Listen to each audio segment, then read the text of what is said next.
Giila sa taga Soko Tikutu ang dakong papel sa media sa pagpaabot sa hustong impormasyon ngadto sa katawan.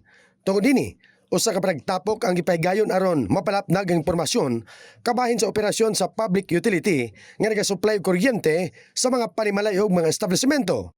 Gibalita sa usa ka supervisor nga si Daniel Carlos Teruñez Jr. nga ang prangkisa sa Soko Tikutu hangtod 2040 pa. Unya ang Certificate of Registration nga na-renew kaniadtong Disyembre tuig 2023. 50 anyos pa ang gitugot sa taga National Electrification Administration.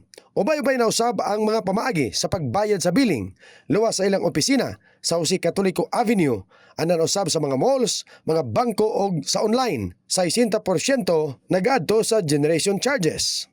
Taog 9.45 per kilowatt hour nga rate nato per month, 1.18 or 1.187 lang yun ang maato na kay sa Coteco. Gipahibalo usab ni Teruñez nga sa pagkakaroon aduna na sila ay 22 ka substations aron masulbad ang problema sa ubos nga boltahe. Ang pinakabago nga gipaandar sa Malapatan, Tupi og sa Fishport. Samtang usa ka residente sa Barangay Labangal ang nagpost sa iyang bill sa kuryente. Sumala kay Jojo Balicuatro, usa ka sapatiro nga wala siya nagreklamo. Nagpahibalo lang sa iyang bayronon. Okay ba lang ang serbisyo? Ganong nagpost man ka?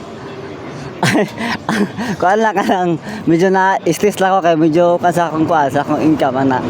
Bayronon. Apa. Ilan na yung bayronon? Mga libo kapin po.